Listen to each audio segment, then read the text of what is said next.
Hi, welcome to my YouTube channel. අද මම ඔයාලට අරන් ආවේ උකුලන්ට කරදරයක් වෙන මුකටියගේ සතුන් බේරා ගන්න ක්‍රම කිහිපයක්.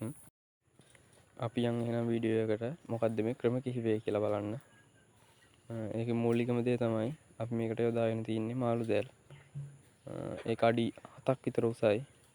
ඒ විදිහට තමයි මුළු ඉඩම ආවරණය කරලා තින්නේ. එතකොට ඇතුලේ ඉන්න සතුන් එළියට යන්න බලන්නෙත් නෑ එකපාරට. එළියේ ඉන්න සතුන් ඇතුළට එන්න බලන්නෙත් නෑ. මම ඔයාලට පෙන්නගෙන යන්න ඒ වීඩියෝ එකෙන් ගහපු විදිහ.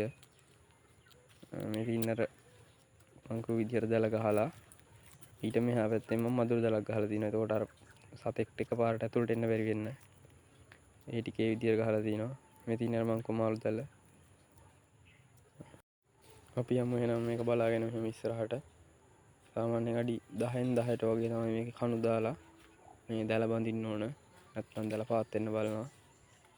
ඒ වගේ තමයි යටට කරි තියලා බරක් තියලා ඒක තද කරලා තියන්න ඕන දැල එහාට මෙහාට නොයන්න. මේ පින්නර දැලේ මම අලපු විතර අඩි 6ක් විතර උසයි මේක. ඒක යටින් මම ගහලා තියෙනවා සාරියක්. වටේම ආවරණය මේ විදිහට. වටේට මේ සාරිය ගහලා තින්නේ. එතකොට අර එකපාරට සතෙක් දකින්න නැති නිසා ඇතුළට එන්න බලන්නේ නැහැ. මුගටිය එනවා ආවත් එන්න බලන්නේ නැහැ ඇතුළට අර වටෙන් යනවා හැමම. අපි යමු ඒ ගහපු වටේ බලන්න. මගේ කුකුළුන්ට දීලා තියෙන නිදහස බලන්න ඊට ප්‍රමාණය. ඔය විදිහට තමයි තියෙන්නේ. එයාලා එනවා මේ ඉස්සරහට මෙනවා සේරම කුකුළු ටික. ඇවිල්ලා කාලා බීලා එයාලා රැ වෙනකොට කලුරු වැටෙනකොට ආයෙ කූඩුව පැත්තට යනවා. ඔය විදිහට තමයි තියෙන්නේ. මම මේ දැලට එහා පැත්තනොත් අඩියක් කමාරක් විතර සුද්ධ කරලා තියෙන්නේ. මොකද එතකොට අර කැලේ වගේ නැති නිසා එයාලා මුගටිය වුණත් එන්න බලන්නේ නැහැ. සුද්ධ කරලම වගේ තියෙනකොට. ඒක නිසා ඔයාලටත් මම කියන්නේ එහෙම ගහනවා නම් දෙපැත්තම සුද්ධ කරන්න බලන්න. දැලෙන් එළිය පැත්ත සුද්ධ කරන්න බලන්න. මේ තියෙන්නේ මම අර ඉඩමමානේ වගේ සතුන්ගේ. මේ තියෙනවා මම කිව්ව විදිහටම සුද්ධ කරපු ටික. මේ විදිහට මම ඒ දැල වටේම සුද්ධ කරලා තියෙන්නේ. ඔයාලත් ඒ විදිහට සුද්ධ කරන්න. එතකොට මුගටින්ගෙන් වෙන්න තියෙන කරදරේ ටිකක් අඩු කරගන්න පුළුවන්. යම ඔයාලට පෙන්නන්නම් මගේ දැල වටේ ප්‍රමාණය. එතන අඩි 300ක් විතර තියෙනවා. 300ක් 400ක් හිට්ටු වෙන්න තියෙනවා. ඔය විදිහට තමයි ඉන්නේ සතු එළියෙත් ඉන්නවා.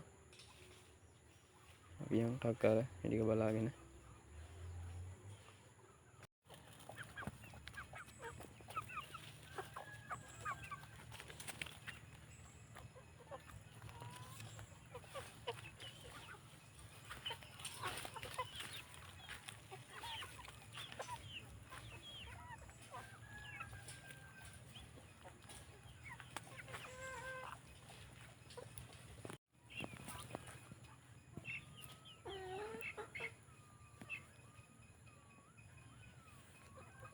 ඔය විදිහට තමයි තියෙන්නේ.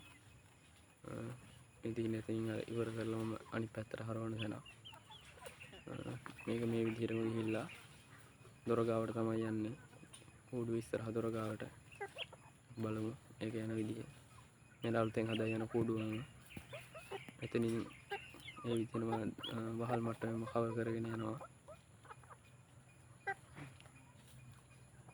ඔය විදිහට තමයි දැල ගහලා තියෙන්නේ. ඒකට යටින් මම අර කිව්ව විදිහම වටේම ආවරණය කරලා තියෙනවා. ඒකට මොකෙක්ටවත් සතෙක්ට එකපාරට පේන්නේ නැති නිසා එන්න බලන්නේ නැහැ. ඒ වගේම තමයි තව මුගටි කරදරයට අපිට කරන්න පුළුවන් පිළියම් තියෙනවා. ඒකක් තමයි ඔයාලට දැන් මම පෙන්වන්න හදන්නේ. මෙන්න මෙයා. මේ වගේ කෙනෙක් පොඩි කාලේ ඉඳන් හැදුවොත් කුකුළුත් එක්ක පුරුදු වෙනවා. ඔයාලා එකපාරට හුරු කරගන්න අමාරුයි. ටිකක් කල් යනවා. මෙයා නම් ප්‍රශ්නයක් නැහැ. මෙයා නම් ඉන්නවා කුකුළුත් එක්කම. මේ ඉන්නේ කූඩුව. මේ ඉන්නේ කුකුළු ටික. ඒ වගේම අහලා තියෙනවා තව ගිනි කුකුල්ලු හදනකොටත් එන්නේ නැයි කියලා. ඒක නිසා මම ගිනි කුකුල්ලු කිහිප දෙනෙකුත් ඉන්නවා වලට පෙන්නන්නම්.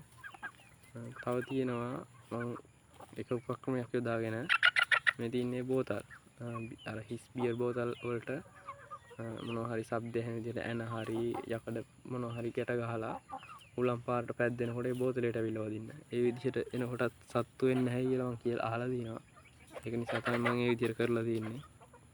ඒ විදිහට මම හැමතැනම වගේ කරලා තියෙනවා තනින් තනින්. හැබැයි දැන් නම් කලින් නම් සත්තු ආවා. හැබැයි දැන් නම් මුගුඩි කරදරෙන් මට හරිම අඩුයි. එන්නෙම නැහැ. ඇත්තම කිව්වොත්. ඒ වගේම තමයි CD තැටි තියෙනවා එල්ලුවමත් එන්නේ නැහැ කියනවා අර ආලෝකයක් වදින නිසා. ඒ විදිහට මම එල්ලලා දිනවා හැමතැනම. ඒ විදිහට තමයි තියෙන්නේ නම් අපි බලමුකෝ මම ඔයාලට පෙන්නන්නම්. ගිනි කුකුල්ලුත් හදනකොට සත්තු එන්නේ නැහැ කියලා තියෙනවා. ඒක නිසා මම ගෙනාපු ගිනි කුකුල්ලු ටිකත් ඔයාලට දැන් පෙන්නන්නම්.